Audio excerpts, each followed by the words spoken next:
Ce type a créé la meilleure arme de tous les temps pour le héros, mais en retour, il n'a reçu que désespoir et trahison. Le héros tue non seulement le seul membre de sa famille, mais coupe aussi la jambe de son amour secret, alors il jure de se venger. À l'heure la plus sombre du royaume, une arme légendaire a finalement été révélée. Une épée de héros, née du feu et de la magie, attendait le seul guerrier digne de la manier et de changer le cours de la guerre. Cependant, une femme se met immédiatement en colère lorsque quelqu'un commente qu'elle ne ressemble à rien de plus qu'une épée ordinaire. Elle commence à expliquer que la lame est forgée dans le métal mythique connu sous le nom d'Eoricbal. Non seulement elle est remarquablement légère dans les mains de son porteur légitime, mais chaque coup est 10 fois plus puissant et peut même annuler les effets de guérison. Elle ajoute que c'est encore loin de tout ce que l'épée peut faire avant de révéler son créateur. Le créateur s'avère être son ami d'enfance. Bill Bark, le même garçon qu'elle avait l'habitude de rosser quand ils étaient enfants. Bill semble clairement embarrassé et dit qu'il veut seulement utiliser ses compétences pour apporter la paix au monde. Le héros accepte l'épée avec admiration, sachant que même les forgerons royaux ne travaillent pas avec un métal aussi rare. Bill, cependant, prévient que la véritable valeur de l'arme dépend de la capacité de son utilisateur à libérer son potentiel caché. Le héros s'approche, pose une main sur l'épaule de Bill et promet de faire de lui le plus grand forgeron de tout le continent. En entendant ces mots, les yeux du personnage principal se remplissent d'étoiles et d'espoir. Pour Bill, le héros brille comme une figure divine et inspirante. Il le remercie maladroitement, se considérant comme un simple forgeron de campagne. Dans son esprit, il n'est qu'un personnage secondaire, mais il est heureux de savoir que ses talents peuvent encore être utiles. Peu de temps après, Bill appelle son ami, Sepia, pour lui parler. Il lui montre une bague qu'il a fabriquée en forgeant l'épée du héros, bégayant nerveusement. Il explique que la bague est aussi en Auricbal et dit qu'elle lui irait bien. Il essaie de lui avouer ses sentiments mais perd complètement ses mots. Finalement, tout ce qu'il parvient à faire est de lui demander d'accepter la bague comme un cadeau. Avant qu'il puisse la lui donner, Sepia lui prend doucement la main. Elle demande à Bill de ne lui donner la bague qu'après la défaite du roi démon. Sa réponse le laisse confus, bien qu'il se force à sourire et accepte. Bill serre le poing, comprenant la véritable signification de ses paroles. Il a toujours su que Sepia aimait le héros, mais il a quand même choisi de tenter sa chance car elle allait bientôt partir loin avec lui, vers un endroit que Bill ne pourrait jamais atteindre. Avec un sourire doux amer, il accepte son destin et ne souhaite que son bonheur aux côtés du héros. 4 ans passent, et la nouvelle se répand que le groupe du héros a finalement vaincu le grand mal. Des années plus tard, Bill travaille à la forge pendant que son oncle se demande à quoi a bien pu servir de sauver le monde. L'apprenti se plaint qu'ils n'ont plus les moyens de payer les impôts et que la forge sera bientôt confisquée. Irrité, l'oncle lance une bouteille sur le novice et crie que c'est la faute de l'Empire qui favorise les énormes ateliers contrôlés par l'État. Bill demande à son oncle d'arrêter de râler, disant que le gouvernement doit avoir ses raisons. Il ajoute que le simple fait de savoir qu'il a aidé le héros le remplit de fierté. L'apprenti se moque, mentionnant que le héros est maintenant honoré en tant que seigneur protecteur de l'Empire. La culpabilité envahit l'oncle alors qu'il dit que Bill aurait eu une vie meilleure s'il n'avait jamais repris l'entreprise familiale. Bill rejette cette idée, insistant sur le fait que c'était sa propre décision et qu'il trouvera un moyen de gagner de l'argent. Alors que le couvre-feu approche sous les ordres du héros, la nuit tombe, et la forge devient silencieuse au cœur de la forêt solitaire. Le jour suivant, Bill traverse la ville seul, portant une petite mallette. Il pense que démarrer un service de réparation était une bonne idée jusqu'à ce qu'il entende des cris forts venant de la rue. Un groupe de marchands manifeste pour ses droits. Confus, Bill demande à un passant ce qui se passe. L'homme explique que l'Empire ne commercera désormais qu'avec de grandes guildes, ce qui provoque des troubles. Des soldats ont encerclé la foule pour maintenir l'ordre, et Bill le remercie pour l'explication. Pourtant, Bill pense que les manifestants sont insensés, croyant que les manifestations ne changeront rien. Il s'inquiète qu'ils risquent leur vie sans penser à leur famille. Voyant la situation comme inutile, il se détourne, décidant que cela n'a rien à voir avec lui. Puis quelque chose attire son attention, et il regarde à nouveau vers le chaos. Son visage change instantanément lorsqu'il reconnaît quelqu'un qu'il connaît. Son oncle Phil se tient parmi les manifestants, criant pour les droits des marchands. Stupéfait, Bill se demande pourquoi son oncle serait impliqué dans quelque chose d'aussi dangereux. Phil remarque aussi Bill et semble tout aussi surpris de le voir là. Soudain, un chevalier annonce que des mesures seront prises sur ordre du seigneur protecteur. La loi martiale est déclarée immédiatement, et les soldats reçoivent l'ordre de lever leurs lances. Les armes sont pointées vers l'avant alors que l'unité se prépare à avancer. Quelques instants plus tard, l'ordre d'attaquer est donné, et les soldats chargent. Sans hésitation, les chevaliers assaillent la foule désarmée. La panique se propage alors que les gens fuient et Bill se fiche de terreur. Une giclée de sang jaillit devant son visage. Et quand il réalise ce qui s'est passé, il hurle d'horreur, le visage éclaboussé. Voyant cela, l'oncle Phil crie désespérément à Bill de s'enfuir. Enfin, Bill sort de sa torpeur et attrape le bras de son oncle. Il l'entraîne, criant qu'il connaît une sortie secrète. Il se précipite dans une ruelle étroite, essayant d'échapper à la fois au chaos et aux gardes qui les poursuivent. Les soldats refusent de laisser quiconque s'échapper, hurlant des ordres tout en les pourchassant. Un chevalier reçoit l'ordre de frapper de toutes ses forces si nécessaire. Sans pitié, un soldat abat un civil en fuite. Bill continue de courir, les poumons en feu, mais il refuse de lâcher la mallette qu'il transporte. Il s'enfonce plus profondément dans la ruelle sombre tandis que les gardes impériaux se rapprochent derrière lui. Pendant qu'il court, des souvenirs de son père lui enseignant lors de ses premiers jours à la forge refont surface dans son esprit. Soudain, le monde autour de lui change. La ruelle se transforme en ligne bleue brillante comme si tout était devenu un plan vivant. Chaque structure lui révèle sa conception intérieure. Ses yeux brillent d'une lumière bleue, et Bill réalise qu'il est le seul à voir le monde de cette façon. Cet étrange pouvoir que personne d'autre ne possède est peut-être sa seule chance de survivre. Se concentrant, il cherche une issue. Un mur voisin brille en rouge, révélant une faiblesse structurelle. Sans hésitation, Bill sort un marteau de sa mallette et frappe l'endroit avec une précision parfaite. Un passage s'ouvre à travers le mur, et tout le monde s'y engouffre pendant qu'un fugitif regarde en arrière, incrédule. Le bois brisé se consumait comme s'il était brûlé de l'intérieur. Les soldats continuent de crier, ordonnant l'exécution de tous les traîtres. Bill regarde en arrière avec anxiété, sachant que le danger n'est pas écarté. Les chevaliers menacent les rebelles de s'arrêter sous peine de punition, mais Bill les ignore et commence à compter silencieusement dans sa tête. Un soldat enragé hurle qu'ils souffriront tous. Pendant ce temps, le mur derrière eux commence à s'effriter comme du sable. Le décompte atteint 2 alors que les fissures s'élargissent. Quand le 1 apparaît dans son esprit, toute la structure se déstabilise. À 0, le mur s'effondre complètement. La structure en bois s'écrase sur les soldats qui les poursuivaient, les laissant stupéfaits et confus. Profitant du chaos et de la poussière, Bill et les autres s'échappent. Enfin, ils atteignent la forge cachée au plus profond de la forêt. À l'intérieur, Bill tremble, marmonnant sans cesse à propos de ce qui s'est passé en ville. Il s'effondre sur le sol, désespéré, pendant que l'oncle Phil s'excuse. Phil le presse de se calmer et lui demande d'expliquer comment il a réussi à les sauver. Encore secoué, Bill demande ce qui s'est passé là-bas, à la manifestation. Son oncle admet qu'il ne sait pas, mais convient que la réponse de l'Empire était bien trop extrême. Il dit que Bill doit maintenant comprendre comment le gouvernement écrase les faibles. Les paumes pressées contre le sol, Bill supplie son oncle de ne plus jamais participer à des manifestations. Phil, cependant, demande ce qu'il adviendra du pays si tout le monde arrête de résister. Toujours à genoux, Bill répond que le sort de la nation est la responsabilité du Seigneur protecteur, pas celle de son oncle. Il avoue qu'il est terrifié car ses parents ne sont jamais revenus de la guerre, et qu'il a déjà perdu ses pias. Phil écoute en silence tandis que Bill explique qu'il travaille sans relâche pour qu'il ne perde pas la forge. En larmes, Bill demande ce qu'il ferait s'il perdait aussi son oncle, disant qu'il ne pourrait pas supporter cette douleur. Touché par ces mots, Phil pose doucement une main sur sa tête et s'excuse pour tout. Il attire ensuite Bill dans ses bras, lui promettant qu'à partir de maintenant, il ne le laissera plus s'inquiéter. Plus tard, Phil annonce aux autres qu'il quitte le mouvement, et ils acceptent sa décision, inspirée par son choix.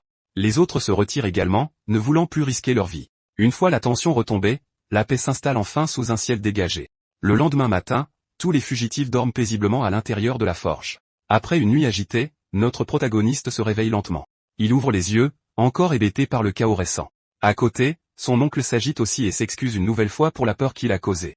Soulagé, Bill l'assure qu'il n'aura plus à s'inquiéter pour la forge. Enfin, Bill se rallonge, croyant que tout est finalement revenu à la normale. Ce calme est brisé lorsque les portes de la forge sont violemment enfoncées. En un instant, des soldats de l'Empire se précipitent à l'intérieur, et leur commandant ordonne que tout le monde soit arrêté. Bill est saisi et accusé de trahison envers l'État, le laissant complètement abasourdi. Tout le monde est ligoté et traîné dehors pendant que Bill peine à comprendre ce qui se passe. Cela lui semble étrange, car une attaque aurait dû avoir lieu pendant la nuit. De plus, la forge est isolée, ce qui rend difficile de comprendre comment les soldats les ont trouvés.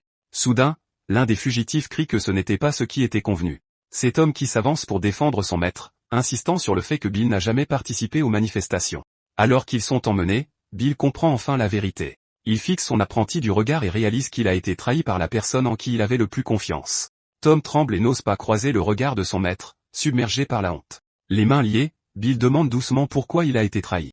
Puis il hurle de toutes ses forces, exigeant de savoir pourquoi Tom les a tous vendus. L'apprenti explique que les soldats avaient promis de ne pas arrêter Bill, sous aucun prétexte.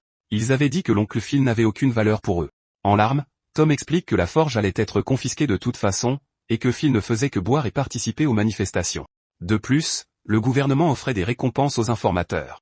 Tom pensait que si l'oncle était écarté, la forge pourrait être reconstruite à partir de rien. Finalement, il se détourne, s'excusant pour sa trahison. Quelque temps plus tard, le son des trompettes annonce l'arrivée de quelqu'un d'important, et Bill est amené devant la salle du trône de l'Empire. Propre et tremblant, il se tient debout tandis que le Seigneur s'adresse à lui en l'appelant camarade. Le Seigneur protecteur se révèle être le héros, Oliver Prime, et dit à Bill de se détendre. Bill répond maladroitement qu'il est difficile de se sentir à l'aise dans un tel endroit. Oliver ne perd pas de temps et demande si Bill serait prêt à rejoindre le mouvement du peuple. Pris de panique, Bill tombe à genoux, se déclarant un fervent admirateur du héros. Oliver rit et fait remarquer que Bill est l'un des rares à l'appeler encore ainsi. Il explique que l'innocence de Bill est déjà connue, car un témoin a tout confirmé. Bill ressent un immense soulagement et se demande qui a aidé à l'innocenter. Oliver révèle alors qu'il a personnellement remboursé les dettes de la forge, laissant Bill sans voix. Il qualifie cela de petite faveur pour l'homme qui a jadis sauvé l'humanité. Parmi les spectateurs, un homme se demande pourquoi Bill est traité si favorablement. Son compagnon répond en parlant des 3 plus grands maîtres forgerons du monde. L'un est le Cyclope du royaume des démons, un autre est Vulcanus du royaume des Avalins, et le dernier est la main d'or de l'empire Valteran, connu sous le nom de Midas. Il révèle que le plus grand d'entre eux est Bill Bark, Midas lui-même, celui qui a forgé l'épée du héros. Le premier homme en doute, soulignant qu'il y a plus de 20 maîtres rien que dans ce royaume. Son ami répond que Bill est humble, mais que tout le monde sait qu'il est au-dessus des autres. Prenant son courage à 2 mains, Bill décide de demander quelque chose au héros. Oliver sourit et lui dit de parler librement. Bill explique qu'il a perdu le contact avec Sepia et veut savoir comment elle va. Au son de son nom, la poigne d'Oliver se resserre sur la coudoir du trône. Pourtant, il dit qu'elle est actuellement en mission et qu'elle retournera à la forge en temps voulu. Fou de joie, Bill le remercie pour la nouvelle. Bill aborde alors avec hésitation une dernière requête, demandant si son oncle peut rentrer à la maison avec lui. L'expression d'Oliver devient sérieuse alors qu'il demande ce que Bill ferait s'il était déjà trop tard. Bill est choqué, incapable de comprendre le sens. Soudain, Oliver éclate de rire, prétendant que ce n'était qu'une mauvaise blague. Bill reste confus tandis que toute la cour se joint au rire. Le Seigneur protecteur retrouve bientôt son calme et admet que la blague était une erreur. Il explique que si l'innocence de Bill est prouvée, celle de Phil n'a pas encore été confirmée. Oliver s'excuse et promet de voir ce qui peut être fait. Reconnaissant, Bill continue de voir le héros comme une lueur d'espoir. À partir de ce jour, Bill se plonge dans son travail à la forge, attendant leur retour. Il ressent un pincement au cœur lorsque Tom disparaît, ne laissant derrière lui qu'une lettre et un peu d'argent. Pourtant, Bill continue, s'occupant pour le bien de son oncle et de Sepia. Les jours passent vite alors qu'il prépare de l'équipement pour Sepia et du vin pour Phil. Finalement, avec une expression affolée, il se demande combien de temps s'est écoulé. Un jour, on frappe à la porte de la forge, brisant le silence. Les visiteurs s'identifient comme des membres de la maison impériale, surprenant Bill. Sans hésiter, il se précipite vers la porte, rempli d'excitation. Il croit que le moment tant attendu est enfin arrivé, qu'il sera réuni avec Sepia et l'oncle Phil. Il s'imagine lui demander des nouvelles de son équipement et partager un bon vin avec son oncle. Souriant de toutes ses dents, Bill ouvre la porte pour les accueillir. Au lieu de cela, il est accueilli par 2 cercueils reposant dans un champ stérile. À proximité se tient une version déformée de Sepia, bavant sur l'un d'eux, tandis que l'autre cercueil appartient à l'oncle Phil. À cet instant, le pire jour de la vie de Bill est scellé à jamais. Son monde s'effondre complètement. Il remarque Sepia et lui demande ce qui est arrivé à sa jambe. Son corps spectral semble souffrir d'une douleur et d'une agonie intense jusqu'à ce qu'elle tombe soudainement du cercueil, complètement inconsciente de son environnement. Bill se demande s'il rêve en voyant Sepia appuyée contre l'un des cercueils. Il s'avance lentement vers la structure en bois, ne croyant pas ses yeux. Les larmes coulant sur son visage, il demande pourquoi son oncle est allongé là comme ça. Après tout, il avait même acheté une boisson chère pour qu'ils puissent célébrer ensemble. Tout à coup, notre protagoniste éclate d'un rire incontrôlable, qui se transforme rapidement en un cri de douleur et de désespoir qui résonne dans toute la pièce. Il continue de crier, exigeant de savoir pourquoi cela lui arrive. Poussé par la folie, Bill commence à secouer le cercueil, le suppliant de se réveiller. La douleur est si accablante qu'il a l'impression que sa propre chair est en train d'être arrachée. À cet instant, il se souvient du mensonge d'Oliver sur la mission de Sepia. Cette fausse promesse redirigeait sa rage grandissante. Il se souvient aussi de la vaine assurance que le héros aiderait son oncle à revenir. Avec cela, toute sa fureur trouve enfin une cible claire. Tombant à genoux, il pousse un dernier cri d'angoisse et de haine pure. Ses yeux brillent de puissance alors que sa souffrance a enfin un exutoire. La scène bascule dans le passé, au moment où Oliver fait ses adieux à notre protagoniste. Il donne à Bill un emblème en or pour prouver qu'il a été son invité. Oliver explique que l'emblème lui permettrait de visiter le château ou même de le vendre au marché. Il plaisante en disant que l'objet est en or pur et qu'il vaut une fortune. Bill accepte l'emblème avec gratitude et promet qu'un jour, il lui rendra l'appareil. De retour dans le présent, Bill présente l'emblème pour entrer dans le château, et le garde le reconnaît instantanément, arborant une expression froide. Bill explique qu'il est venu pour effectuer l'entretien de l'épée du Seigneur protecteur. Le garde lui ordonne d'attendre pendant que ses supérieurs sont informés. Pendant qu'il attend, Bill serre fermement sa mallette, sa tension clairement visible. Il commence à imaginer comment une confrontation directe avec le héros pourrait se dérouler. Dans ses pensées, Bill se précipite vers Oliver dans un assaut désespéré. Cependant, il sait que les chances de vaincre l'homme le plus fort du monde sont presque inexistantes. En fait, ses chances de succès sont précisément de 0%. Dans son combat imaginaire, il est vaincu sans effort. Après tout, notre protagoniste n'est qu'un forgeron, pas un guerrier entraîné. De plus, le héros manie l'épée la plus puissante jamais créée, rendant la victoire impossible. C'est pourquoi Bill pèse soigneusement ses options et trouve une solution simple pour sa vengeance. C'est quelque chose que seul un forgeron pourrait accomplir et que personne ne soupçonnerait jamais. Son plan est d'utiliser ses compétences de réparation à son avantage. Après tout, un forgeron qui répare une arme, c'est tout à fait normal. À cause de cela, Oliver baisse complètement sa garde, ne sentant aucun danger. En conséquence, l'arme la plus puissante qui soit finit entre les mains de notre protagoniste. L'homme le plus fort du monde étant sans défense, Bill croit que son plan est infaillible. Il demande s'il doit utiliser le marteau ou l'épée du héros, mais Oliver répond qu'il n'a jamais voulu être un héros. Confus, notre protagoniste se moque et demande si Oliver est sur le point de se plaindre de sa vie. Oliver explique alors qu'il a perdu ses illusions car personne ne peut sauver tout le monde à lui seul. Bill frappe la table de sa main, soutenant que Oliver a apporté la paix au monde et n'a pas le droit de parler ainsi. Finalement, le héros convient qu'il a bien sauvé le monde de la destruction. Cependant, il se demande ce qui se serait passé si l'armée du roi démon n'avait jamais envahi. S'il n'y avait jamais eu besoin de sauver le monde d'une si grande menace, Oliver explique que la réponse a toujours été simple. Ils devaient seulement devenir si puissants que personne n'oserait jamais s'opposer à eux. Si la nation avait été assez puissante, la guerre n'aurait jamais eu lieu. C'est la conclusion à laquelle il est parvenu après avoir vaincu le roi démon. Bill reste silencieux alors que le héros commence à révéler ses véritables intentions. Sa réponse était claire. Il croyait que lui seul devait gouverner le pays pour toujours. Pour accomplir cela, il a détruit la noblesse corrompue et a cherché de nouveaux talents capables de renforcer l'empire. Oliver lève les mains et déclare qu'il ne s'arrêtera pas tant qu'il ne restera personne capable de leur tenir tête. Il demande alors à Bill s'il comprend pourquoi il a été amené ici. Notre protagoniste ne se soucie pas de répondre correctement et charge plutôt le héros de toutes ses forces. Il crie que si Oliver a fini de parler, alors il est temps pour lui de mourir. Bien que surpris par l'attaque soudaine, le héros ne montre aucune inquiétude. Il pointe calmement un doigt vers Bill et dit que c'est vraiment dommage. L'instant d'après, Oliver tire une flèche magique qui transperce l'épaule de Bill. Une douleur intense envahit son corps alors que la force le projette en arrière. Lorsqu'il touche le sol, l'épée du héros lui échappe des mains et tombe par terre tandis qu'il hurle de douleur. En entendant le cri, les gardes se précipitent dans la chambre et trouvent Bill allongé sur le sol. Ils demandent rapidement si le seigneur protecteur est indemne, mais il balaie la question d'un revers de main en disant que ce n'était rien de grave. Sans hésitation, Bill est arrêté pour avoir tenté d'agresser Oliver Prime. Notre protagoniste demande alors depuis combien de temps Oliver était au courant de son plan de vengeance. Le héros répond que ce n'était pas la bonne question à poser à ce moment-là. Après tout, ayant vaincu le roi démon par lui-même, il était évident qu'il pouvait sentir une intention hostile. Curieux, Bill demande pourquoi Oliver ne s'est pas occupé de lui plus tôt. Oliver répond que c'était parce que Bill était très compétent et talentueux. Il révèle ensuite qu'il voulait que Bill devienne l'un de ses plus proches alliés. Le héros tend la main et lui dit que l'offre est toujours valable. Entouré de gardes, Bill demande si Oliver est sérieux et dit qu'il ne se décidera qu'après avoir posé une dernière question. Oliver trouve cela amusant mais accepte de répondre honnêtement. Avec une expression sévère, Bill demande ce qui est arrivé à Sepia. Il veut savoir pourquoi elle a fini dans un état aussi terrible et irrécupérable. Oliver explique qu'elle était une guerrière exceptionnelle qui a vaincu 200 000 démons. Cependant, lors de la bataille finale contre le roi démon, elle a perdu sa jambe. Malgré cela, elle n'a pas sombré dans le désespoir, et ensemble, ils ont réussi à vaincre le grand mal. Après une longue et brutale guerre, la paix est enfin revenue dans le monde. Cette paix n'a pas duré longtemps. L'humanité a bientôt commencé à se battre entre elles.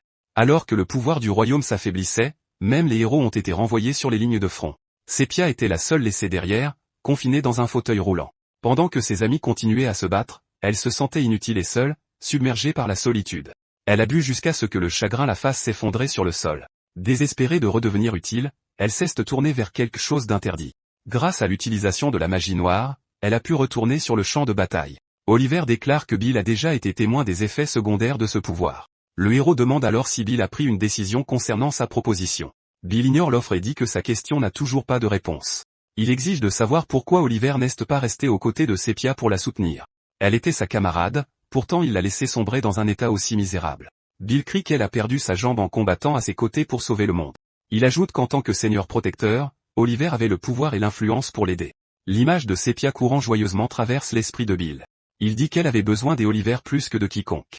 Oliver répond en accusant Bill d'essayer de lui rejeter la faute. Il hurle que si Bill s'en souciait vraiment, il aurait dû aller l'aider lui-même pendant que Oliver sauvait le monde. Bill travaillait en toute sécurité dans la forge. Le pointant du doigt, Oliver lui demande comment il ose lui faire la leçon. Le héros traite Bill de lâche pour avoir abandonné ses responsabilités, puis se tait en attendant une réponse. Oliver se met soudain à rire d'un air moqueur et répète le mot lâche. Sans prévenir, son expression se tord de folie et de haine. D'un mouvement rapide, il tranche le bras de Bill. Bill regarde, choqué, l'espace vide où se trouvait autrefois son bras. Oliver crie qu'il n'est responsable de rien qui n'ait aucune valeur pour lui. Il ajoute que la vie de Bill n'a été épargnée qu'en reconnaissance de ses contributions passées. Le bras tranché de Bill tombe sur le sol alors que le sang se répand et que la douleur le submerge. Il crie de toutes ses forces alors que Oliver se détourne. Le héros quitte la pièce, abandonnant Bill à sa souffrance. Quelque temps plus tard, la vieille forge de Bill apparaît, maintenant complètement abandonnée. Un coup résonne à la porte alors que quelqu'un appelle, demandant s'il y a quelqu'un à l'intérieur sans prévenir. La porte s'ouvre et Bill se tient là, le regard vide et sans vie. La visiteuse s'avère être Sarah, une ancienne membre du groupe du héros et une vieille amie de Bill. Après avoir écouté tout ce qui s'est passé, elle finit par comprendre le sort de son ami. Sarah remarque en plaisantant que la nation a prospéré sous le règne des Oliver, mais son commentaire irrite Bill. Elle se plaint ensuite que sa visite était inutile puisqu'il ne peut plus travailler comme forgeron. Même avec son bras dans un état si misérable, Bill refuse d'abandonner. Il insiste sur le fait qu'il est toujours capable de travailler, mais il refuse de lui forger une dague ou de s'occuper de ses réparations. À ce moment-là, Sarah s'allonge et dit que c'est dommage car elle avait prévu de lui dire la vérité sur Sepia. En entendant cela, Bill change d'avis et accepte le travail, mais seulement pour cette fois. Satisfaite de sa réponse, elle lui demande combien il compte facturer pour la dague. Bill répond que le paiement sera le coût des matériaux et l'histoire complète de Sepia. Sarah accepte les conditions, et ils s'assoient tous les deux pour parler. Pendant que Bill travaille, Sarah explique que le héros a remodelé toute l'histoire à son avantage. Elle demande ensuite si Bill croit vraiment que Sepia n'aurait pas réussi à esquiver l'attaque du roi démon. Après tout, Sepia était le deuxième membre le plus rapide du groupe, dépassé seulement par Sarah elle-même. Selon elle, le roi démon était rapide, mais pas d'une puissance écrasante. À proximité, Sepia jouait avec la bague que Bill lui avait fabriquée il y a longtemps. Finalement, Sarah révèle que Sepia n'a pas manqué d'esquiver le coup.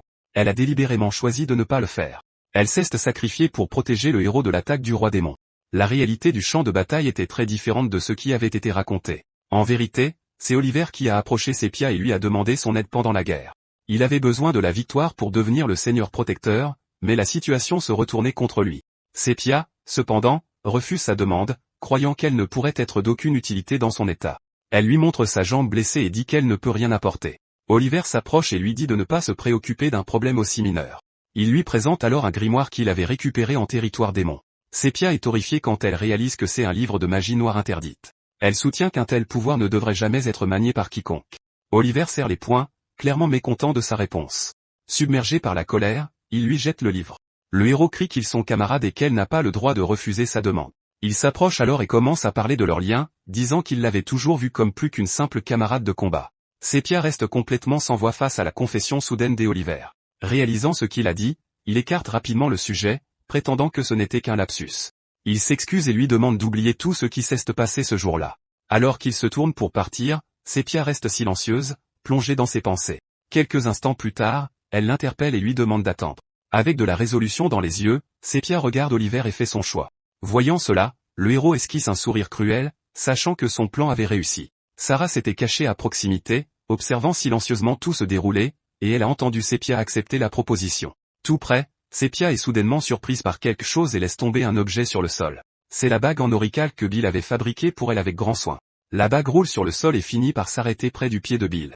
À cet instant, Bill comprend la vérité. Il s'avance vers elle et lui demande s'il peut voir sa main une seconde. Confuse mais consentante, Sepia tend la main, et Bill place doucement la bague à son doigt. Il lui dit que de cette façon, elle ne la perdra plus. Cependant, la bague glisse immédiatement du doigt de Sepia et tombe. Bill trouve cela troublant car la bague ne lui va plus du tout. Il se souvient clairement l'avoir forgée pour qu'elle s'adapte parfaitement à la main de Sepia, mais maintenant elle glisse facilement de son doigt. Soudain, il laisse tomber la bague et commence à se sentir extrêmement mal. Bill s'effondre au sol, se demandant pourquoi cela lui arrive. Des larmes coulent de ses yeux et imprègnent la terre sous lui. Il serre le poing et crie, submergé par la rage et la douleur. Toute sa souffrance éclate en un cri rempli de désespoir. Il frappe le sol du poing, libérant toute la frustration qu'il avait gardée en lui. Alors qu'il est allongé là, il commence à se demander quand sa vie a commencé à s'effondrer. Il se demande si ça a commencé quand il a accepté un apprenti dans sa forge ou peut-être quand il a laissé Sepia partir sans essayer de la retenir. Finalement, il se demande si la véritable erreur n'était pas de remettre l'épée au héros. Bill pense que tout ce qu'il a fait n'a fait que prouver à quel point il était vraiment faible.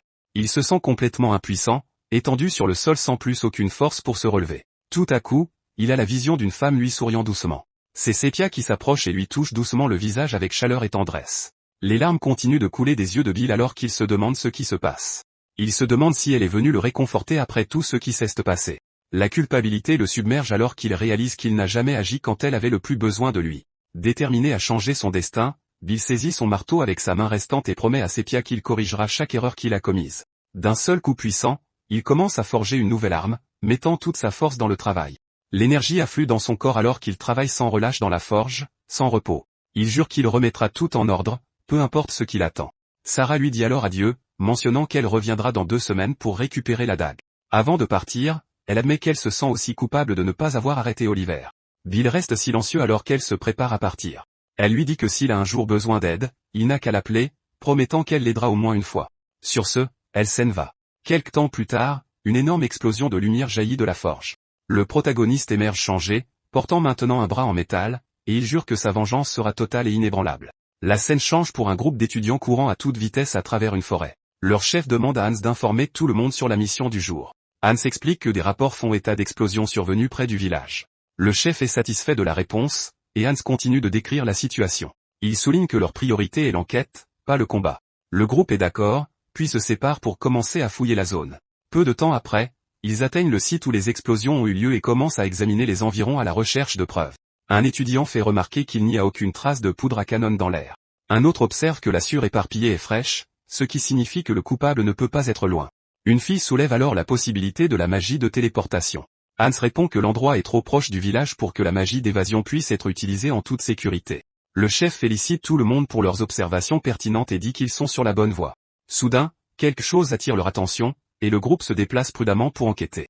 Ils se dissimulent parmi les arbres et observent discrètement ce qui se passe. Ce qu'ils voient, c'est notre protagoniste en train de pratiquer des techniques d'épée. Il semble avoir du mal à contrôler la lame avec une seule main. Bill continue de s'entraîner, bien que ses mouvements soient maladroits et peu raffinés. Hans se moque, se plaignant que la cible n'est rien de plus qu'un épéiste inexpérimenté. Il a l'air déçu, admettant qu'il avait espéré trouver un mage puissant à la place. Hans remarque que la capacité de combat de Bill n'est pas meilleure que celle d'un voyou des rues. La fille est d'accord, disant qu'ils ne sont même pas tous les trois nécessaires pour s'occuper de lui. Un autre étudiant hoche la tête en signe d'accord et se prépare à lancer une attaque surprise. Hans demande si leur mission est maintenant passée de la reconnaissance à la capture. Le chef explique que sans preuve solide, il ne peut pas officiellement qualifier Bill de criminel. Cependant, il sort alors un avis de recherche portant le visage du protagoniste. Le lisant à voix haute, il note que Bill est un forgeron avec plusieurs remarques inhabituelles attachées à son nom. Le chef est stupéfait de voir que Bill est accusé d'avoir tenté d'attaquer le Seigneur Protecteur. Il ordonne immédiatement au groupe de se préparer pour une opération de capture. Il insiste sur le fait que la capture est préférable, mais tout le monde comprend ce que cela implique. Un étudiant reconnaît que si la capture échoue, l'élimination de la cible est autorisée. Hans commence à reconsidérer, réalisant que quiconque est accusé d'avoir attaqué le Seigneur Protecteur doit être extrêmement dangereux. La fille se prépare et insiste pour qu'il y aille à fond dès le début. Une fois cette décision prise, les trois étudiants se précipitent sur le protagoniste de toute leur force. Travaillant ensemble, ils maîtrisent Bill et le jettent au sol avec facilité. Bill reste abasourdi, incapable de comprendre ce qui vient de se passer. Hans est troublé par la facilité avec laquelle Bill a été vaincu et commence à douter qu'il soit vraiment le criminel qu'il recherche. Le groupe envisage brièvement que Bill pourrait simplement être un informateur lié à l'affaire. Hans devient pensif, pesant la situation et décidant de la marche à suivre. Il s'avance et jette l'épée de Bill sur le sol à côté de lui. Puis il dit à Bill de la ramasser et d'affronter la mort comme un véritable épéiste. Avec un sourire suffisant, Hans prétend que c'est un acte de pitié de la part du prochain héros, lui-même. Bill répond par un regard noir, clairement irrité par l'arrogance du garçon. Il récupère son épée et dit à Hans qu'il a complètement mal compris la situation. Puisqu'ils l'ont attaqué sans avertissement, Bill décide que la conversation est inutile. Hans lui ordonne de regarder attentivement, annonçant qu'il va lui montrer la bonne technique de l'épée. Il commence par expliquer comment juger la distance entre soi et un adversaire avant de frapper. Avec un jeu de jambes rapide, Hans prépare son prochain mouvement, puis fonce à une vitesse incroyable en un seul mouvement fluide. Bill est choqué, incapable même de voir la lame alors qu'elle passe dangereusement près de son cou.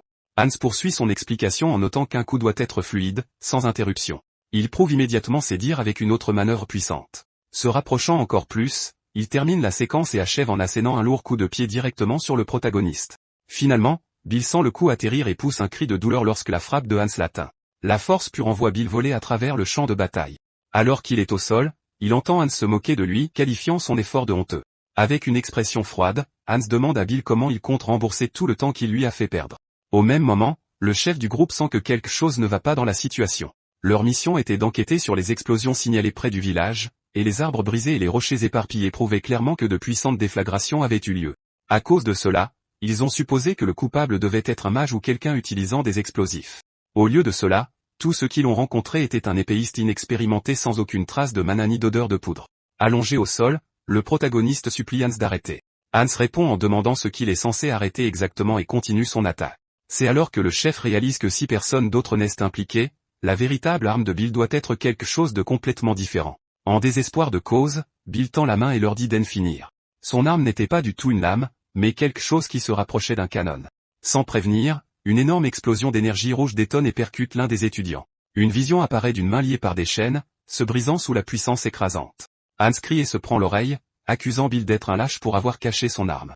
Bill réplique, se demandant quel genre d'épéiste pourrait se débarrasser si nonchalamment de sa propre épée. Il se moque, se demandant à voix haute si Hans mérite encore d'être appelé un épéiste. Ces mots enflamment la fureur de Hans. Enragé par l'insulte, il jure d'arracher la bouche de Bill avec tout le reste. Complètement acculé, Bill ferme les yeux, se préparant au coup final. Avant que le coup ne puisse atterrir, l'acier s'entrechoque dans les airs. Le chef du groupe est intervenu à la dernière seconde, bloquant l'attaque de Hans. Hans crie après son instructeur, abasourdi par l'interférence soudaine. Le chef, cependant, loue la tactique de Bill, notant son efficacité contre eux. Elle portait assez de force destructrice pour vaincre sa cible en une seule attaque. Pourtant, au moment le plus crucial, le jeune apprenti a hésité. En fermant les yeux de peur, il a perdu l'occasion d'en finir avec Hans. Le chef explique que cette hésitation prouve que Bill n'a jamais pris de vie auparavant et que, peu importe l'intensité du combat, tuer quelqu'un n'est jamais simple. Un des étudiants se plaint que Hans était sur le point d'être vaincu, mais Hans lui lance de se taire. Le chef ordonne alors à tout le monde de se calmer et d'observer attentivement le protagoniste. Il se demande si Bill est vraiment un partenaire d'entraînement approprié pour eux. Hans proteste, insistant sur le fait qu'il devrait saisir cette chance pour s'entraîner, mais le chef souligne que dès le début, Bill n'a montré aucune hostilité envers eux. Sans une véritable hostilité, un combat sérieux est impossible. Sur ce, le chef ordonne à l'escouade 3 du groupe de sortir leur talisman d'entraînement. Bill regarde, confus, incertain de leur utilité. S'adressant à lui comme à un criminel, le chef demande si Bill est au courant du programme de l'Académie des héros. Il explique qu'un programme obligatoire entraîne les étudiants à abattre le mal sans hésitation. Pour ce faire, ils utilisent un criminel vivant, permettant aux étudiants de s'habituer au sang et aux cris. À ces mots, plusieurs étudiants reconnaissent le nom de Bill Bark et se souviennent de quelque chose de crucial. Le nom inscrit sur leur devoir d'entraînement était Phil Bark, l'oncle du protagoniste. Réalisant qu'on parle de sa famille, Bill pousse un rugissement de rage incontrôlable. Le chef confirme ses soupçons avec une expression grave, mais note que la détermination de Bill est encore incomplète.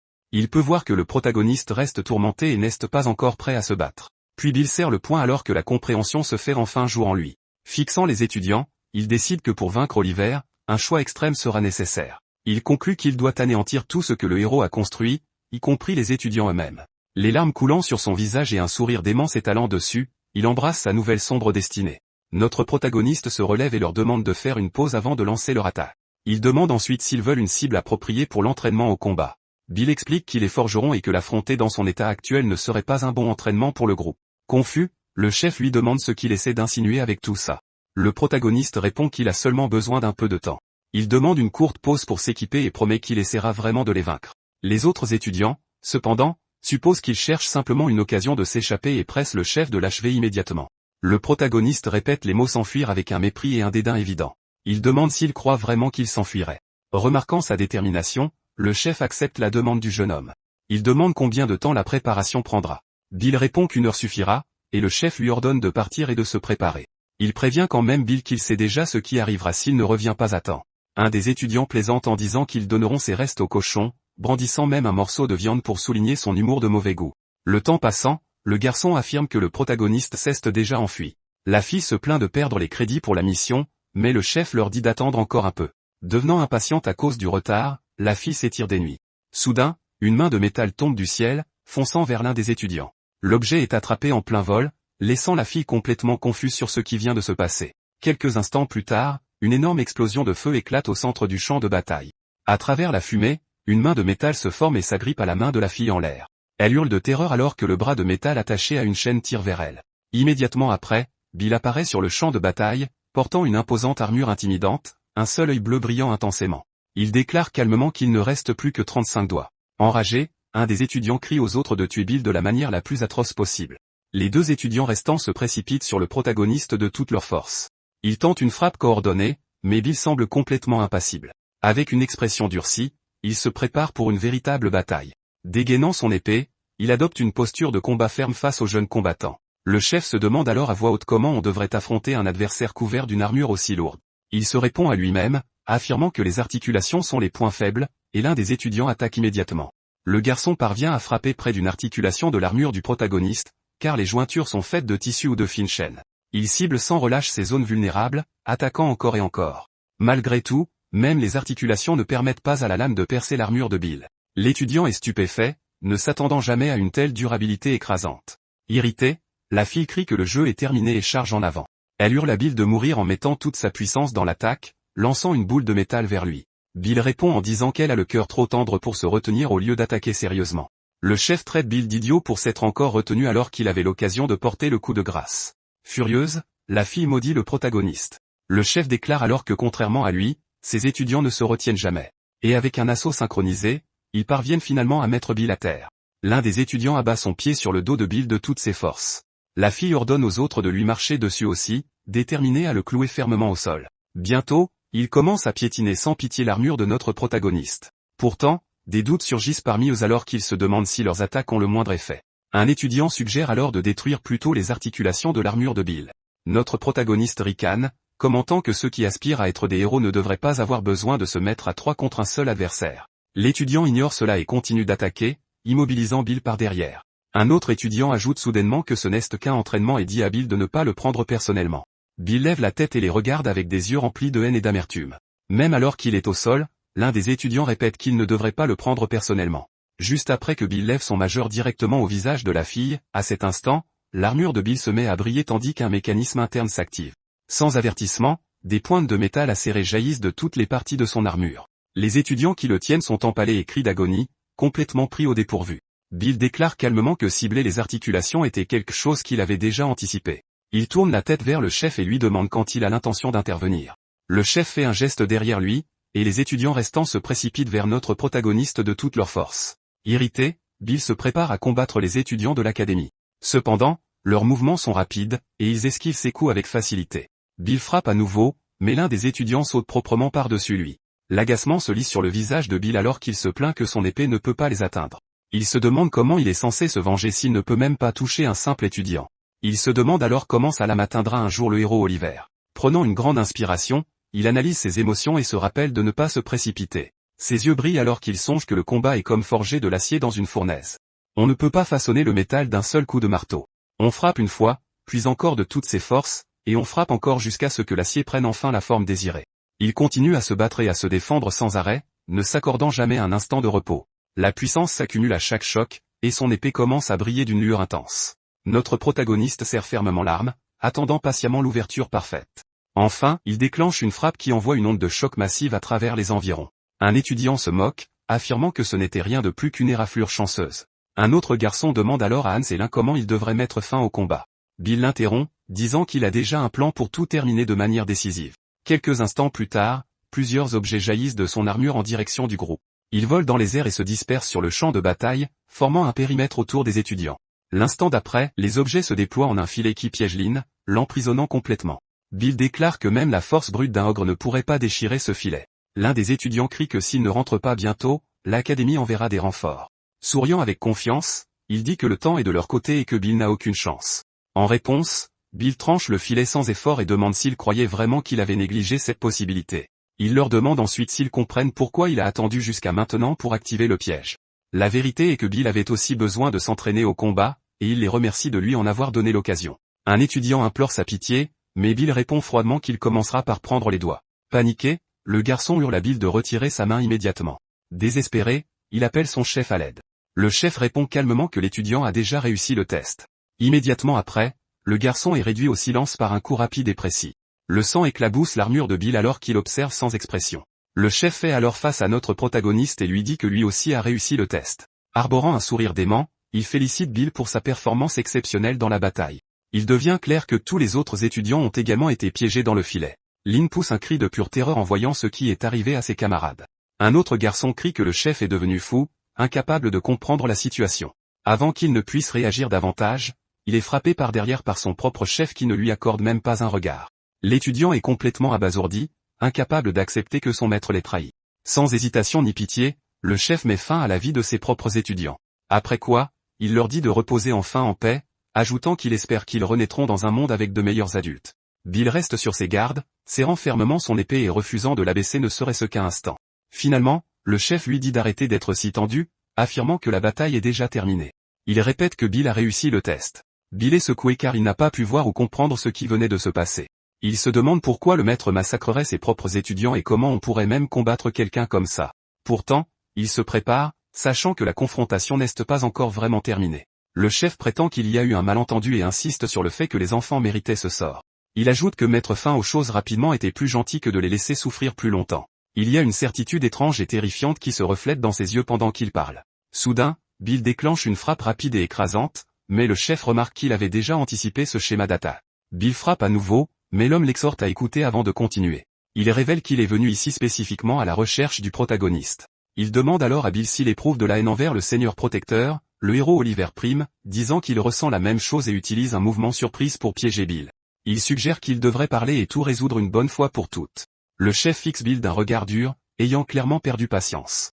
Malgré cela, le protagoniste semble déconcentré, tendant une main tremblante tout en haletant. L'homme déclare qu'il n'y a pas d'autre choix, et une lumière brillante inonde la zone. S'approchant de Bill, il dit que ce terrible sort est quelque chose que Bill cesse d'infliger à lui-même. Il porte alors un coup dévastateur, projetant du sang dans les airs. La scène change brusquement alors que le protagoniste se réveille en sursaut, hurlant à cause d'un horrible cauchemar. Il se retrouve allongé sur un lit en bois dans une pièce inconnue. Se touchant le visage, il se demande s'il est vraiment en vie. Il regarde autour de lui, confus, se demandant où il était ce qui est arrivé à son armure. Il attrape un stylo posé sur la table à côté du lit. Bill ouvre la porte, serrant fermement le stylo. Il avance avec prudence, conscient qu'un danger pourrait être proche. Il regarde à travers une fente étroite pour observer ce qui se passe dehors. Là, il voit le chef entouré de plusieurs personnes pendant que quelqu'un pose une question sur une clé. À proximité, un autre homme boit sans fin et appelle Draco pour qu'il lui apporte plus d'alcool. Un jeune homme offre un cristal à Sepia, et elle rayonne de bonheur. Visiblement enchantée, elle berce doucement le cristal dans ses mains. À cette vue, Bill se fiche sous le choc et serre le stylo, réalisant que la jeune fille est bien Sepia. Soudain, une voix annonce qu'il est réveillé, et Bill est surpris par derrière. Ses yeux s'écarquillent de terreur alors qu'il comprend qu'il a été découvert. Agissant par instinct, il se déchaîne avec le stylo dans une attaque désespérée. Le groupe réagit avec alarme, criant que leur chef a été agressé. Cependant, Orion dit calmement que tout va bien et ordonne à tout le monde de se rasseoir. Souriant, il explique qu'il a réussi à bloquer le coup même si le stylo l'a quand même percé. Irrité, un garçon aux cheveux roux s'en prend à Bill, lui demandant s'il veut être blessé et s'il sait même qui est le chef. Orion intervient rapidement, le calmant et expliquant que Bill doit être confus et effrayé par tout ce qu'il a vécu. Il demande ensuite à Bill s'il peut lui pardonner d'avoir emmené Sepia sans sa permission. Finalement, le chef se présente comme étant Orion et va droit au but. Orion invite alors Bill à rejoindre sa faction pour renverser le Seigneur protecteur. Bill répète la question, et le chef répond que ses capacités seraient un atout inestimable. Malgré cela, notre protagoniste rejette l'offre immédiatement sans aucune hésitation car son seul but dans la vie est de mettre personnellement fin au Seigneur protecteur. Orion écoute calmement, un léger sourire aux lèvres, et dit qu'il comprend le désir de vengeance de Bill. Cependant, il ajoute que vaincre quelqu'un qui détient le pouvoir absolu ne sera pas une tâche facile. Pour cette raison, Orion suggère une alliance temporaire, proposant qu'il coopère seulement jusqu'à ce que le héros Oliver soit vaincu. Il assure à Bill qu'après cela, il sera libre d'agir comme il le souhaite. Le groupe entier tourne son attention vers Bill, attendant silencieusement sa réponse. Au lieu de répondre, notre protagoniste repousse la main d'Orion avec une grande force, sa colère débordant. Il se demande s'il devrait un jour travailler aux côtés des personnes responsables d'avoir fait du mal à son oncle.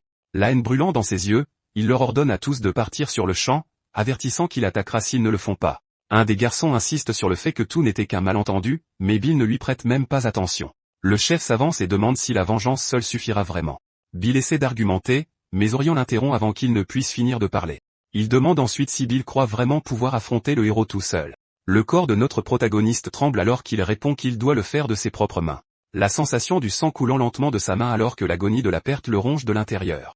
Accablé, il crie de douleur et s'effondre au sol dans un désespoir total. Agenouillé là, Bill se demande quelle voie il devrait emprunter pour accomplir sa vengeance. Il pleure la perte de son bras, de Sepia, et la mort de son oncle Phil. Un autre garçon intervient et dit que ça suffit, déclarant que Bill a déjà été assez clair. À ce moment, un jeune homme s'approche et remarque que c'est un plaisir de le rencontrer enfin en personne. Bill le regarde, confus par tout ce qui se passe. Son regard s'attarde sur les mains du jeune homme, et il se demande ce qui est arrivé à ses doigts. Le jeune homme se présente comme étant Edric et suggère que Bill écoute le reste de l'histoire. La scène se déplace vers une prison où de nombreuses armes sont éparpillées sur le sol. Un garde crie aux prisonniers de ramasser les armes et de se préparer au combat. Un homme déclare que quiconque pourra vaincre le comte au combat gagnera sa liberté. Un des prisonniers proteste en disant qu'ils sont des gens ordinaires sans aucune connaissance du combat. Il explique qu'il voulait seulement se faire entendre, mais le comte ne montre aucune préoccupation. Ignorant la supplique, l'homme ordonne que les otages enchaînés soient amenés, à l'horreur des prisonniers. Leurs propres membres de famille sont révélés être les otages. Le comte se lève et déclare qu'il ne respecte que ses compagnons parce qu'ils sont forts. Il explique en outre qu'avant de prendre les armes, ils n'étaient pas différents des prisonniers eux-mêmes. Ils avaient été autrefois des fermiers, des charpentiers et des marchands, mais il dit que le passé ne lui importe plus. Il déclare alors que si les prisonniers ne peuvent pas se battre pour eux-mêmes, il leur donnera une raison de le faire, et il commence à harceler l'une des otages à la vue de tous. Poussé par le désespoir, le mari de la femme se précipite sur le comte pour tenter de la protéger. En réponse, le comte tire la femme devant lui, l'utilisant comme bouclier humain pour bloquer l'attaque. L'homme se fige sous le choc, voyant sa femme prise en otage sous ses yeux. Sans aucune hésitation, le comte lui enfonce son arme dans le dos, la tuant devant son mari, le sang tachant sa lame. Il demande froidement aux autres pourquoi ils restent là à ne rien faire. Il se moque même d'eux en demandant s'il doit les aider une fois de plus avant qu'ils ne se battent. Finalement, submergés par la rage, les prisonniers chargent le comte de toute leur force. Le comte les regarde se précipiter vers lui sans la moindre trace d'émotion. Il lance son arme en l'air, se préparant pour un véritable combat. En un clin d'œil, un massacre se déroule, et chacun d'entre eux est vaincu. À la fin, l'homme déclare que la faiblesse est un péché, et c'est la raison pour laquelle ils ont tous connu leur fin. Le comte Zahir, autrefois maître d'armes du groupe du héros, commande maintenant l'armée régulière. Son autorité est absolue. Il défend le territoire du protecteur si bien que le protecteur lui-même n'a jamais besoin d'intervenir. Tant que Zahir reste au pouvoir, l'armée révolutionnaire fait face à un mur d'acier. Bill se demande s'ils peuvent vraiment vaincre les forces de Zahir. En entendant cela, le garçon aux cheveux roux se moque de Bill en le traitant d'idiot. Il dit qu'une confrontation directe signifierait une mort certaine pour eux. Le garçon demande alors à Bill s'il sait au moins où ils sont. Bill observe les environs et remarque qu'ils sont dans un sous-sol, mais le garçon aux cheveux roux le coupe en pleine phrase et le corrige, disant qu'ils sont dans un tunnel souterrain. Puis vient le plus grand rebondissement. C'est une ville souterraine, une métropole cachée tentaculaire connectée à tous les coins du royaume. C'est l'arme secrète de la Révolution, un labyrinthe sous terre, une ville qui peut frapper n'importe où, n'importe quand. Le chef déclare qu'ils utiliseront les tunnels de la ville pour traquer Zahir. La scène se déplace vers le terrain d'entraînement. Bill se concentre avec son âme et son esprit, et de toute sa force, il attaque le mannequin. Malheureusement, l'épée en bois rebondit et s'envole de sa main. Sans hésitation, le commandant dit que Bill n'a aucun talent. Le commandant demande alors à Bill de rejoindre l'équipe révolutionnaire, déclarant que s'il le fait, il lui enseignera des techniques d'épée. Il explique en outre que l'avidité de Bill lui coûtera la vie. Bill reste là silencieusement et ramasse son épée sans donner d'explication au commandant. Soudain, Bill demande au commandant comment rassembler du mana. Le commandant prétend ne rien savoir sur le mana et dit à Bill qu'il devrait plutôt demander à un mage, pas à lui. Mais Bill réplique, disant qu'il a vu le commandant utiliser du mana en tuant son élève. Le commandant reste stupéfait, les yeux écarquillés d'incrédulité, et demande si Bill peut vraiment voir le mana. Soudain, le commandant se met à rire comme un fou, faisant l'éloge de Bill. Il souligne que Bill manque de maîtrise de l'épée, mais que cela n'a pas d'importance car il peut voir le mana, rempli de joie. Il se retourne et explique que cela vaudra la peine d'enseigner l'escrime à Bill. Portant le monstre géant, il dit qu'il est assez occupé en ce moment et qu'il se dirige vers l'Académie des héros. Il ajoute qu'il est un espion, après tout. Pendant ce temps, la scène se déplace vers le fief du comte Zahir où la machine militaire de l'Empire se met en marche. Un commandant de troupes donne des ordres clairs. Tout le personnel se divise en 3 escouades et cherche. Utiliser la magie de signalement dès la découverte de toute personne suspecte. Les soldats répondent à l'unisson. Compris. Leur discipline contraste vivement avec celle des révolutionnaires. L'Empire est organisé, efficace et implacable, mais les révolutionnaires savent frapper là où ça fait mal. La contre-stratégie est révélée. Un révolutionnaire déclare qu'ils vont saper le moral de l'ennemi par la guérilla, et c'est ainsi que cela commence. Des escouades sont prises en embuscade dans les tunnels et complètement anéanties. La magie de signalisation échoue et la panique se propage. Les capitaines souterrains, Draco et Mog de la Terre, mènent les assauts. Leurs frappes sont soudaines et impitoyables. La confusion règne parmi les troupes impériales. Les soldats crient, se demandant où les ennemis ont disparu, pour les voir réapparaître avec une précision mortelle. Les tunnels deviennent un champ de bataille cauchemardesque, engloutissant des escouades entières. Au milieu du chaos, les pièges de la recrue se révèlent dévastateurs. Une escouade est anéantie et les vétérans commencent à reconnaître sa valeur. Un vétéran fait remarquer que le piège posé par la recrue est incroyable. Un autre admet qu'on leur a dit de garder un œil sur cette recrue, et maintenant ils comprennent pourquoi. Les révolutionnaires narguent les soldats, leur disant de lâcher leurs armes et d'enlever leur équipement. Soudain, le garçon aux cheveux gris voit un homme bâti comme une tour qui semble se moquer de tout. Le blond s'avance, disant qu'il veut mettre fin à ce bain de sang pacifiquement. Soudain, un autre coéquipier lui crie de rester en arrière. Lorsqu'il se retourne, l'homme immense vise déjà sa tête. D'un simple coup, le chevalier abat le garçon comme une branche d'arbre. Le coéquipier et Bill sont stupéfaits, ne sachant pas ce qui vient de se passer. Le blond crie de se préparer au combat, les avertissant qu'ils ont affaire à un monstre et que de simples ruses ne fonctionneront pas sur lui. Le chevalier les dévisage comme un monstre fixant sa proie. Bill prend rapidement sa posture et remarque que le mana du chevalier est au niveau de celui de Baran, le commandant, voire plus élevé. L'armée révolutionnaire est au bord de l'effondrement. Une silhouette sombre et imposante se dresse au-dessus d'un soldat tombé, tandis que les autres ne peuvent que regarder, stupéfaits et incrédules, sa présence écrasante. De loin, la commandante observe le carnage se dérouler, l'inquiétude gravée sur son visage. Un seul regard suffit à lui révéler la vérité, cette carrure massive, cette arme cruellement surdimensionnée. Ses craintes sont confirmées. C'est Kizom, le tristement célèbre bras droit du tyran Zahir, un symbole vivant de la force brute. La commandante comprend instantanément que l'affronter de front ne serait rien de moins qu'un suicide. Avec leur force actuelle, toute sa troupe serait massacrée. En dessous d'elle, les soldats sont déjà fauchés les uns après les autres, mais le désespoir ne la consume pas. Au lieu de cela, son regard s'aiguise avec détermination. Elle lance un ordre sans hésitation. Séparez-vous à gauche et à droite. Formation de flanc. Les troupes se déplacent instantanément, accordant une confiance absolue à son commandement. Les bottes résonnent sur le champ de bataille alors que les soldats se divisent en deux groupes. La poussière s'élève tandis qu'il charge. Le combat s'intensifie alors qu'il assaille Kazim des deux côtés, essayant de le submerger sous le nombre. Le plan devient évident. En attaquant depuis l'angle mort, il force Kazim à déplacer constamment son attention, limitant sa vision et ses réactions. Et dans ce bref instant de distraction, elle frappe. La commandante se lance dans les airs en utilisant le corps d'un soldat tombé comme point d'appui. Elle se précipite vers Kazim, la lame prête. Mais le boucher réagit instantanément, balançant son arme avec une force terrifiante. L'impact la projette en l'air et brise sa dague au contact. Pourtant, sa frappe touche juste assez, non pas pour le blesser, mais pour créer l'ouverture dont elle a besoin. Le feu dans les yeux, elle crie. Elle envoie le signal. La commandante a délibérément créé une distance entre elle et l'imposant Cosme. Bill, qui était en embuscade, lève le bras. Un appareil monté dessus commence à luire, rougeoyant d'une chaleur intense. La scène passe à un moment antérieur dans un atelier. Bill se tient à côté d'un maître artisan, posant une question qu'il se pose depuis longtemps. En discutant des munitions explosives, il demande pourquoi le mana n'est pas infusé directement dans les projectiles. L'ingénieur expérimenté à côté de lui écoute attentivement. Bhaskar, capitaine des ingénieurs d'artillerie, explique le problème. La poudre explosive est bien trop fine et instable. Contrairement aux autres armes, elle ne peut pas supporter en toute sécurité une infusion directe de mana. Bien que théoriquement possible, explique-t-il, cela nécessiterait un contrôle parfait sur d'innombrables variables, humidité, température, pression de l'air, bien au-delà de ce que notre technologie actuelle peut gérer. Bhaskar conclut fermement qu'avec leur équipement, c'est impossible, peu importe qui essaie. Si quelqu'un pouvait vraiment réussir un tel exploit, il devrait être un dieu. De retour au présent, Bill a un sourire narquois. Il prouve que l'impossible est faux avec deux simples mots. Explosion de feu. Une grenade à attribut de feu est lancée depuis son canon monté sur le bras, filant droit vers Kazim. À l'impact, une explosion massive se produit, engloutissant Kazim dans des flammes rugissantes. L'onde de choc déchire le champ de bataille, projetant des débris dans toutes les directions. La commandante et son aide, Edwin, regardent avec incrédulité la puissance destructrice, mais leur soulagement est de courte durée. Alors que la fumée se dissipe, Kazim s'avance, indemne. Edwin parvient à peine à crier un avertissement avant que Kazim ne fonce en avant. Dans un flot de mouvements, Kazim assène un coup de pied dévastateur qui envoie Edwin voler. Bill réagit instantanément. Il active l'explosion de glace. Une deuxième grenade est tirée, libérant une énergie glaciale qui s'écrase sur Kazim. La glace se propage instantanément, l'immobilisant en pleine charge. Son expression furieuse est figée dans une coquille cristalline solide, mais cela ne dure pas. Avec un rugissement irrité, Kazim déploie sa force monstrueuse et brise la glace de l'intérieur.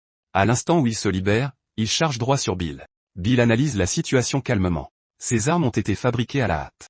Contre un adversaire comme Kazim, leur puissance brute est encore insuffisante. Malgré cela, Bill ne bat pas en retraite. Alors qu'il prépare un autre projectile, la commandante crie de toute urgence à Edwin de protéger Bill. Malgré ses blessures, Edwin obéit sans hésitation. Lui et la commandante se précipitent en avant, se plaçant directement entre Kazim et Bill. Ils connaissent la vérité. Bill est leur seule véritable source de puissance de feu. La commandante se rapproche, mais Kazim ne lui prête même pas attention. Son regard reste fixé uniquement sur Bill. Son expression se durcit. Elle est trop en retard. Changeant instantanément de tactique, elle frappe le sol avec sa paume. La terre sous Kazim s'effondre sans avertissement. Le sol cède, et sa charge est brusquement stoppée alors qu'il plonge dans une fosse piégée. Avant que quiconque puisse réagir, une autre silhouette atterrit sur le champ de bataille, se posant avec assurance alors qu'un rire éclate de sa bouche. Bill se tourne vers le nouveau venu, momentanément stupéfait. C'est Draco. Une petite créature nommée Mog est perchée sur son épaule alors qu'il s'avance avec arrogance. Alors c'est ça, le fameux nouveau venu. Il semble qu'il n'ait rien d'impressionnant. Il se moque. Les autres ressentent un soulagement immédiat à son arrivée, le reconnaissant comme le génie des Orions. Le commandant, cependant, reste prudent. Ne baisse pas ta garde, Draco. C'est Kessim. Le bras droit de Zahir, capitaine des chevaliers. Draco se fiche de choc, mais son expression se transforme instantanément en une excitation débridée. Il rit, disant qu'il a attrapé un gros poisson. Mog glousse à ses côtés alors que Draco se délecte d'une gloire imaginaire, mais l'instant suivant brise sa confiance. Kazem bondit hors de la fosse avec une facilité terrifiante. Les yeux de Draco s'écarquillent, choqués, pensant quel genre de corps est-ce là. Kazim s'écrase comme un météore. L'impact déchaîne une violente onde de choc qui projette tout le monde en arrière. Tu m'énerves. Kazim grogne, sa voix suintant la malveillance. Une énergie sombre tourbillonne autour de lui alors que son intention meurtrière se fixe sur Draco. Je ne te tuerai pas rapidement. Kazim dit, je te briserai d'abord les jambes, puis je réduirai en poussière chaque os de ton corps. Alors qu'il s'apprête à attaquer, Bill prépare une troisième grenade qui brille d'éclairs dorés. Avant qu'il ne puisse tirer, Draco le tire sur le côté, évitant de justesse l'attaque de Kazim. Draco crie sur Bill, disant que le protagoniste est fou d'essayer de tirer d'aussi près. Draco le dévisage. Bill continue. Elle fonctionne. L'explosion de feu et l'explosion de glace n'étaient pas des échecs. Elles n'ont juste pas fait ce que tu attendais. Draco transpire, confus et frustré. Assez de bêtises. Laisse-moi faire. Disant cela, il charge en avant imprudemment. Mog saute d'une épaule, atterrit à côté de Bill et dessine un cercle lumineux sous ses pieds. Bill lève les yeux, surpris. Éloignez-vous tous de moi, crie Draco. Je m'occupe de lui. Kazim ricane. Même ensemble, vous échoueriez, et tu me défies seul. Tu es trop jeune pour comprendre tes limites. Un seul suffit, répond Draco, faisant tournoyer sa pelle, puis il la frappe au sol et crie fosse infernale. La terre explose et s'ouvre. Un gouffre massif engloutit Kazim tout entier tandis que Draco se tient en sécurité au sommet d'un pilier. Kazim plonge dans les ténèbres, rugissant de rage. Il dit qu'il n'a qu'à remonter. Les parois se tordent et se referment, le piégeant dans les profondeurs. Draco halète, un sourire aux lèvres. Ça a marché. Voyant tout le monde battre en retraite, il se retourne pour partir, puis s'arrête. Bill est toujours là, immobile. Draco crie sur Bill, disant qu'il a construit un tunnel de fuite pour eux et que la terre magique ne tiendra pas longtemps. Je t'entends, répond doucement Bill. Soudain, il n'y a plus aucun signe de Kazim dans le trou. Draco est perplexe. Un rugissement furieux éclate d'en bas. Kazim sort, enveloppé d'une aura bleue sinistre, plus fort qu'avant. Draco dit à Bill de s'enfuir vite, mais Bill reste calme. Ses yeux s'embrassent de bleu alors que sa vision de mana s'active. Dans sa vision, Kazim devient une tempête d'énergie chaotique. Bill suit chaque mouvement. Alors que Kazem se jette en avant, Bill active l'explosion de tonnerre. La foudre déchire la poitrine de Kazem, le projetant de la falaise dans l'abîme. Kazem regarde le trou dans sa poitrine, totalement incapable de comprendre ce qui vient de se passer. Kazem chancelle en arrière sous l'impact. Juste au moment où il semble qu'il va perdre pied, il se propulse avec force contre la paroi de la falaise. L'instant d'après, il se lance dans les airs, s'élevant avec une force explosive alors que son arme se dirige vers Bill. Bill a à peine le temps de réagir, ses yeux s'écarquillant de choc devant l'agilité inattendue de la brute. Il beugle qu'il les réduira en poussière et fonce en avant, assénant un coup dévastateur droit sur Bill. L'arme fend l'air. Une violente onde de choc se propage, faisant vibrer l'air lui-même. Kazem se raidit, stupéfait par l'échec de son coup. Quand il baisse les yeux, il voit une fosse béante là où Bill se tenait quelques instants plus tôt. Son corps se met à trembler alors qu'une fureur aveugle l'envahit. Au même moment, le compagnon aux cheveux roux de Bill, qui venait de le mettre hors de danger, se précipite, agité. Draco crie sauvagement, traitant Bill de fou et lui demandant s'il a vraiment besoin de continuer à frimer. Bill ne lui prête aucune attention, mais Draco continue de hurler, lui disant d'arrêter de faire l'idiot et de battre en retraite pour qu'ils puissent se regrouper, insistant sur le fait qu'avec leur force actuelle, ils n'ont aucune chance de gagner. Dans l'esprit de Bill, une stratégie prend déjà forme. Il en conclut que leurs réserves de pierres de mana doivent être augmentées. Ses pensées s'emballent alors qu'il envisage d'utiliser du sang de troll comme catalyseur combiné à un liant de mana compact pour compresser le mana et augmenter considérablement sa densité de libération sur le champ de bataille. Kazim rejette la tête en arrière et rugit de rage, brandissant son arme dans toutes les directions en hurlant pour qu'il sorte. Pendant ce temps, Bill et Draco se retirent dans l'ombre, disparaissant dans les ténèbres. Bill sait que ce combat n'était pas suffisant, mais il jure silencieusement que la prochaine rencontre sera différente. Son regard se durcit de détermination alors qu'il termine sa pensée. La prochaine fois qu'ils se rencontreront, il le fera rôtir, c'est certain. Plus tard, à leur base, le capitaine de la résistance reconnaît leurs efforts, déclarant que Bill et Draco se sont bien battus. Tout le monde se rassemble autour d'une grande carte pendant que le capitaine fait le point sur la bataille. Il reconnaît que l'arrivée soudaine de Kazem a causé de lourdes pertes, mais qu'ils ont évité de justesse la destruction complète. D'un signe de tête, il les remercie tous les deux. Draco passe nonchalamment un bras autour des épaules de Bill, mais Bill se contente de ricaner, clairement peu impressionné par les louanges. À l'endroit au but, Bill se tourne vers le capitaine et demande quelle est la prochaine étape. Le capitaine glousse, lui disant de ne pas se presser car il était sur le point de l'expliquer. Il fait un geste vers la carte et présente la première phase de l'opération, l'unité de reconnaissance de l'ombre. Le capitaine explique que de grands effectifs sont inutiles. Leur véritable objectif est la guerre psychologique, maintenir l'ennemi dans une peur constante en rendant les attaques imprévisibles en temps et en lieu. Il place un marqueur sur la carte pour délimiter la première étape. Ils frapperont une fois dans la forêt de l'Est. Pendant qu'ils parlent, une scène montre leurs forces tendant une embuscade aux troupes ennemies dans les bois sombres, plongeant la zone dans le chaos. Ensuite, ils posent un deuxième marqueur. Puis ils frapperont par le nord, annonce-t-il, décrivant l'étape suivante de l'assaut coordonné. La narration est accompagnée d'une image brutale. Un soldat pousse un cri en se faisant abattre, s'effondrant au sol, un sombre exemple des ravages causés par les attaques de guérilla planifiées. Le capitaine révèle alors l'élément le plus critique de la tactique psychologique. Un soldat ennemi sera délibérément autorisé à s'échapper. En bas, on voit une silhouette terrifiée sprinter à travers la forêt, désespérée de survivre, avec une expression froide. Le capitaine explique que ce seul survivant devient l'étincelle qui propage la peur dans les forces ennemies. La stratégie se déroule exactement comme prévu. À l'intérieur de la forteresse, les soldats chuchotent nerveusement au milieu de la nuit, se transmettant la nouvelle. Le 7e peloton a aussi été touché. Les rumeurs se propagent de manière incontrôlable, se répandant dans les rangs comme une traînée de poudre. Un soldat murmure à voix basse que seul un homme nommé Damian a réussi à revenir vivant de justesse, concluant que les patrouilles sont devenues un cauchemar éveillé, tout ça à cause de ces maudits salauds de taux. La voix off du capitaine explique leur raisonnement. Pour les soldats, le mur représente une sécurité absolue. L'unité d'assaut souterraine se met en mouvement. Draco apparaît avec un sourire suffisant, les bras croisés, visiblement impatient de voir la suite. En surface, la panique éclate alors que les soldats sentent de violentes secousses sous leurs pieds.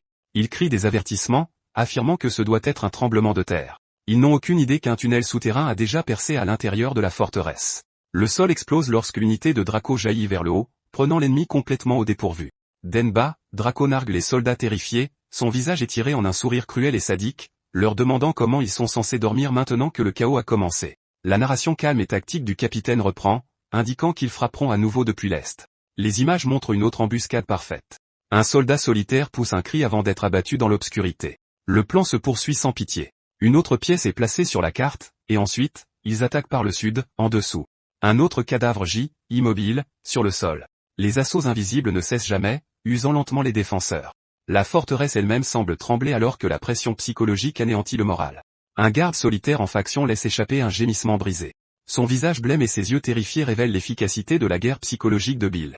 À la porte principale, 2 gardes restent en service, projetant une illusion de calme avant que le désastre ne frappe. Non loin de là, un autre garde lutte pour rester éveillé, sa posture avachie, de la bave coulant de sa bouche alors qu'il somnole. Soudain, un poing surgit de nulle part et s'écrase sur son visage. L'attaquant se révèle être Kazim. Enragé, le lieutenant ordonne immédiatement aux soldats de former une unité de patrouille. Ayant atteint son point de rupture, le commandant Kazim se tient là, du sang encore étalé sur ses phalanges, son expression tordue par une fureur meurtrière. Il grogne qu'ils partent à la chasse à la taupe. De retour à la base rebelle, le capitaine déclare froidement que ce résultat était attendu. Alors que Kazim perd patience et commence à diriger personnellement les recherches, Draco, incapable de se retenir, crie avec excitation qu'il devrait attraper Kazim. Le capitaine le rabroue instantanément avec un refus catégorique. Il révèle la prochaine étape du plan. On le laisse partir. La scène passe à Kazim, exactement comme prévu, faisant sortir ses troupes de la forteresse pour chasser les rebelles lui-même. Draco, confus, exige une explication. Il demande pourquoi, rappelant au capitaine que la capture de Kazim était censée attirer Zahir. Le capitaine répond avec un sourire calme, la confiance se lisant sur son visage. Il dit pas encore et explique qu'il y a encore des détails à régler. Il explique la phase suivante en détail. Une fois que Kazim se met en mouvement, les opérations à l'extérieur du mur cessent complètement. Les images le montrent de plus en plus frustré, ordonnant à ses hommes de creuser plus profondément et de chercher avec plus d'acharnement, ignorant qu'il leur fait le jeu. Sa recherche ne donne rien, et il finit par pousser un rugissement furieux. Le capitaine continue, expliquant que pendant que Kazim perd son temps hors des murs, Bill et son unité se déplacent librement dans les rues désormais exposées de la forteresse. Leur route est dégagée. Les officiers de Kazim sont éliminés un par un. L'opération atteint sa phase la plus mortelle alors que l'équipe de Bill démantèle systématiquement la chaîne de commandement ennemi. Le capitaine résume la stratégie en renversant une pièce d'échec. Premièrement, ils ont répandu des rumeurs sur une terreur inconnue et imparable. Ils renversent une deuxième pièce. Deuxièmement, ils ont provoqué un manque de sommeil par des attaques incessantes et imprévisibles, laissant les soldats mentalement épuisés et constamment sur le qui-vive. Troisièmement, continue-t-il, alors qu'une image d'un officier tombé au combat apparaît, même les officiers eux-mêmes commencent à mourir. Ce coup final brise complètement la chaîne de commandement. Utilisant un échiquier comme métaphore, le capitaine explique que Kazim dirigeait autrefois ses soldats par la peur, les gardant sous un contrôle strict et encerclé. Cependant, cette nouvelle peur, bien plus terrifiante, d'un ennemi invisible, fait s'effondrer son contrôle, et ses pions commencent à disparaître un par un dans les ténèbres. Le prix de cet échec est dévastateur. Kazim est contraint de s'agenouiller, honteux, devant son supérieur. Une voix froide et autoritaire l'appelle par son nom, Kazim. Tremblant, il répond. Son supérieur se révèle être le redoutable comte Zahir, un homme drapé d'or et de pourpre, le regardant de haut depuis son siège aux allures de trône. Zahir prend la parole, son ton lourd de déception. Récemment, j'ai entendu dire que la situation là-bas est devenue instable. Les rumeurs qui courent à votre sujet ne sont pas favorables. Il poursuit sa réprimande, demandant si même ses soldats ne lui obéissent plus. Kazim grimace alors que Zahir l'enfonce davantage, déclarant sans détour qu'il est sous-estimé. La panique s'installe alors que Kazim se précipite pour défendre sa dignité. Qui oserait mépriser Kazim, celui que vous avez personnellement nommé? Le comte Zahir ne semble pas impressionné. Il fredonne pensivement en jetant un œil à un document, puis fait nonchalamment craquer ses doigts. Sans aucun avertissement, il froisse le document dans sa main et libère une violente vague d'énergie rouge droit sur son subordonné. L'explosion frappe la poitrine de Kazim de plein fouet, le projetant en arrière et le faisant s'écraser lourdement sur le sol poli. Zahir s'approche de lui, les yeux glacials et cruels, et demande avec une curiosité feinte s'il se trompe, alors que l'autre se serre la poitrine de douleur. Un Kazim terrifié ne peut qu'étouffer que ce n'est pas ce qu'il voulait dire et qu'il est désolé. Zahir se penche en arrière, sa voix dégoulinant de mépris. Il explique qu'il y avait une raison pour laquelle il a placé quelqu'un d'aussi stupide que Kazim à ce poste et lui demande s'il comprend. Il donne alors son dernier ordre glaçant au commandant tremblant, lui disant de se montrer utile. De retour parmi les rebelles, le capitaine fait un geste vers la carte, concluant son explication stratégique précise. La stratégie étant finalisée, le capitaine pose une dernière question au groupe.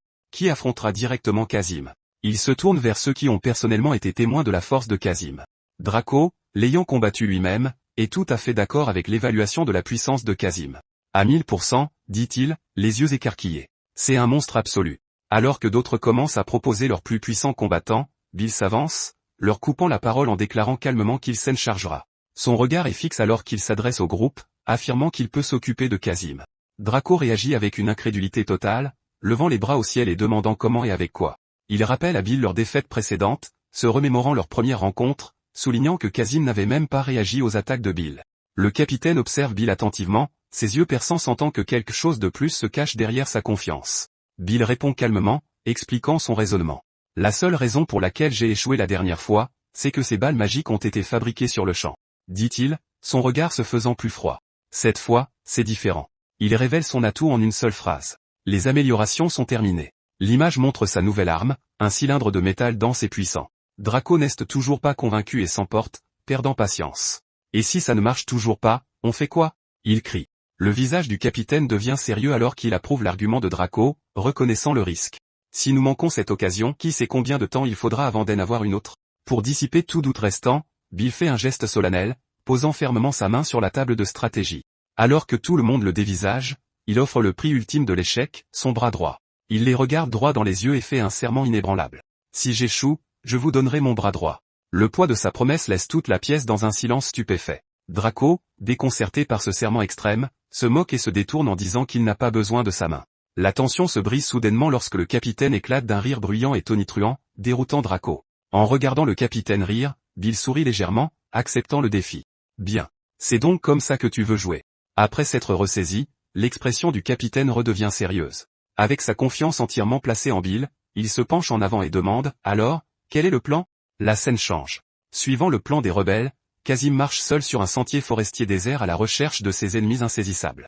Il s'arrête soudainement, sentant une présence. Dans la clairière, devant lui, se tiennent les deux silhouettes qu'il traquait. Le visage de Kazim se crispe de rage en les reconnaissant. Il grogne. On se retrouve enfin. Il lance un regard furieux à Bill et Draco. Sa voix pleine de venin, il crache, sale taupe d'enfoiré. Bill est prêt. Il sort sa création ultime, un répulseur tout droit sorti des Iron Man, et le pointe vers Kazim.